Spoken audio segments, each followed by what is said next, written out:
So it's just a podcast in person. I know. Mm-hmm. I'm usually awesome. like doing my nails or chasing the baby. Chasing the baby. This is weird sitting in one place. Okay, we're beginning. Ready? Yep. The Super Fantastic Show. The Super Fantastic Show is brought to you by eatingforabs.com, home of the Ultimate Nutrition Course. Visit eatingforabs.com/guide to download our free nutrition resources. The show is also brought to you by coffeewithradi.com. You can find books by author and Olympian Dr. Roddy Ferguson. We never get to do this. No. Super Fantastic Show in person? Live. What? I'm just saying, this is ridiculous. It's insane. So I'm here with my good friend, podcast co-host, Yes. the one who left me behind as the last of the four who's not a college professor. Excuse me.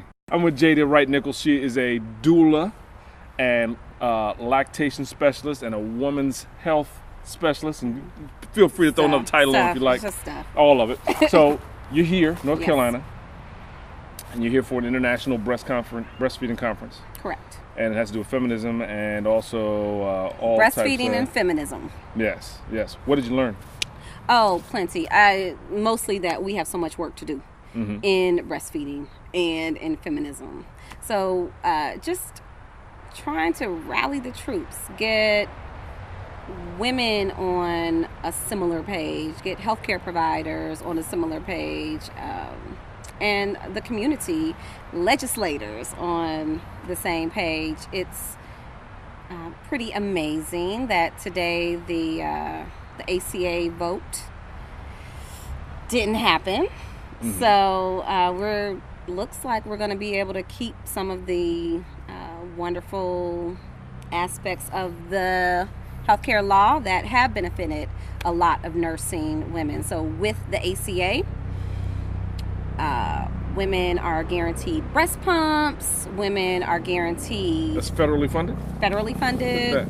Women are guaranteed workplace protection, meaning they can take their pumps into their jobs and can pump for their children. Right. Okay. Who are at home. So we have been, since the election, we've been in fear that some of those benefits would be cut.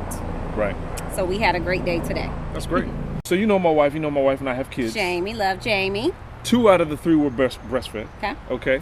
And mixed bag. It wasn't uniform. It wasn't across the board. It wasn't like they both got X amount of months or years or whatever. And I think that breastfeeding is hugely beneficial. I think it's the way to go. But there's so many challenges that are just built into our American society, and I'm sure around the world the challenges are different. But I really wanted to try to get you to kind of just turn the lights on for women to see why it's important to breastfeed, and what are the people who are having trouble experiencing. Let's talk about that for a second. Why is it important? It's important because it's just what we're supposed to do. It is the way that we are supposed to take care of our babies. Okay. It is important because it provides protection for the babies. Breastfed babies are healthier, I'll say it than that. The way that we've been framing it is they have fewer colds, fewer allergies, fewer ear infections. The way that we really need to frame it is that babies who are fed formula or who are not fed breast milk have more allergies, have more ear infections. So breastfeeding is the norm. Compare the two products. I got a bottle of mom's breast milk, and I have a bottle of whatever brand formula. What's the difference? Yeah, there's no comparison. Tell it. There is no comparison. There are properties within breast milk that won't ever be able to be replicated in any laboratory, anywhere. And that stuff is important? The stuff is important. The very first aspect of breast milk is not even for nutrition. It's really for protection. It protects the baby's gut. It seals the baby's immature gut and protects it from all of the other bacteria that the baby will now be exposed to outside of mom's uterus. Okay. So while formula is stagnant, breast milk is a living food. So it changes in many ways throughout the day, over the weeks, throughout the year of mom's breastfeeding. So my favorite example of the importance of how breast milk changes over time is if mom is sick. A lot of times, especially with a new mom, she's afraid to be around the baby, afraid to breastfeed the baby. Like, am I going to get the baby sick? You might get the baby sick, but you won't get the baby as sick as you are, because before either one of you had symptoms, you started making antibodies to that illness, that virus or that bacteria, and they are coming through your breast milk. So it's adapted for the problem. Absolutely. That's incredible. In real time. Right. So the baby is getting medicine for this illness that you didn't even know you had 2 days ago. So breastfeeding is inconvenient. Less convenient than bottled formula. Let's just assume that. Just go with me on an argument for 1 second. Okay, that's fine. I'm going to say that in my experience, okay, breastfeeding is less convenient when you have to go to work, or when you have to manage multiple kids. It's less convenient. Are the benefits worth the inconvenience, the perceived inconvenience? Yes. Tell me benefits far outweigh those perceived inconveniences. Number one, though, you can wear your baby, right? We first want to support the mom by decreasing those perceived inconveniences, right? So you can wear your baby and still run after your kids. You can wear your baby and prepare food, wear your baby and clean, wear your baby and work. Whatever it is, all the wonderful things that moms have to do. In terms of pumping for work, this is where moms need more support in the workplace. So America is the only developed nation that does not have paid family leave of some type. Mandated. Canada has a year. They're going for 18 months paid with a secured job when she gets back. Right? Many other countries have these kinds of benefits. American moms don't. So really, we need to start the conversation there. In the meantime, moms, again, are able to pump. Moms are able to leave work, right? With a lot of jobs being more mobile, they can leave the job and go to their baby, or they can have somebody bring the baby to them. So there are many ways to get around these perceived inconveniences. Once a mom and a baby really get their rhythm for breastfeeding, it becomes so easy. And preparing a bottle, measuring formula, boiling water, cleaning the bottles, that becomes an inconvenience. Right. We talked briefly off, before we sat down, and we talked about how in some third world countries, the use of formula is a problem because of the lack of access to clean water. Right. And it becomes a problem with, they're using this formula, which is delivered for free for whatever reason. Right. And then they're using the dirty water, unprocessed water. The labels aren't in their native language, they're in English. And this is becoming a problem for infants between 0 and 3 years old. Has been a problem. So it's been uncovered going back to the 80s, in the 90s. Right.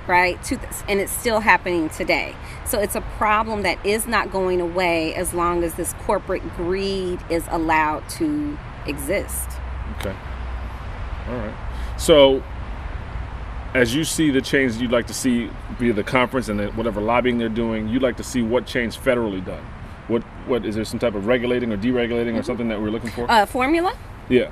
There is a code that exists. It's a code of ethics, but also it is a code that is meant to regulate formula companies and formula advertising. So it was adopted internationally by every major country except for America.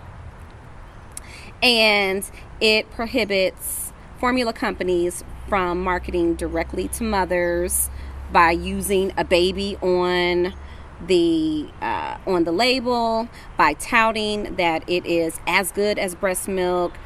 Healthcare providers are not permitted to be contacted directly, so it should be that formula is used for medical purposes only. Got it. to wrap up, just to bring us home, I'd like to give new moms or about to be moms, give us a few action items if they experience problems lactating. Number one, where can they find education? Number two, if they have problems, who can they call? What should they do? Yeah, so there are so many ways for moms to get help with breastfeeding. Okay. If they have a serious problem with lactation, and I know that's on a spectrum, right? But they can call a lactation consultant in their area. Is there an association that they should look up online to find out a local person? So there's ILCA, ilca.org, and it lists some lactation professionals in the area. Okay. However, there can be many professionals who aren't listed. Okay. So there is help at WIC offices from peer counselors. There is local help from certified lactation counselors, international lactation consultants, your hospital, breastfeeding support groups, even online support groups, local mom-to-mom support groups like Breastfeeding USA or La Leche League. There are ethnic-specific lactation support groups. And there are 24/7 breastfeeding hotlines like the one in Tennessee. Sounds like the lactation community needs to get their act together. Y'all need an umbrella. You need an umbrella where I can go and find somebody. And also sounds like an opportunity for a person like you with your credentials and with your aspirations to reach out, change the game, get folks together on an umbrella so that my daughter, when she decides that she's going to have her first child, will have a resource to go to, not just because we know you, but also somebody in her local area who can help her out and help her to see the benefits of it and move forward and win. Right. We're doing that. Good. We're doing that. We'll be together by the time she is there you go. Ready. All right. Where can they find you? You can find me at My Blossom Om, My Blossom Mom. The OM, get it? I'm a yogi it's too. Good. Okay. All right. So on everywhere. Facebook, Instagram, Twitter, Tumblr, Blogger. Good. Super fantastic show. Eating for Abs. We're going to get her to do the all women's course, which she promised we were going to do this year together. We're doing it. Okay. Shout out to Mia. And what we really want to just get through. Number one, it's great to see you. Nice to see you. But number two, you have a lot to contribute and a very important message. And it's important that women know that there's a resource out there to help them get this very important thing done. Formula is expensive. It's less beneficial to the baby. And it doesn't really foster the connection between mom and baby. Talk I just think it, it's super important. Right. So super that's important, super fantastic. You never know. That's the point. Go. The Super Fantastic Show.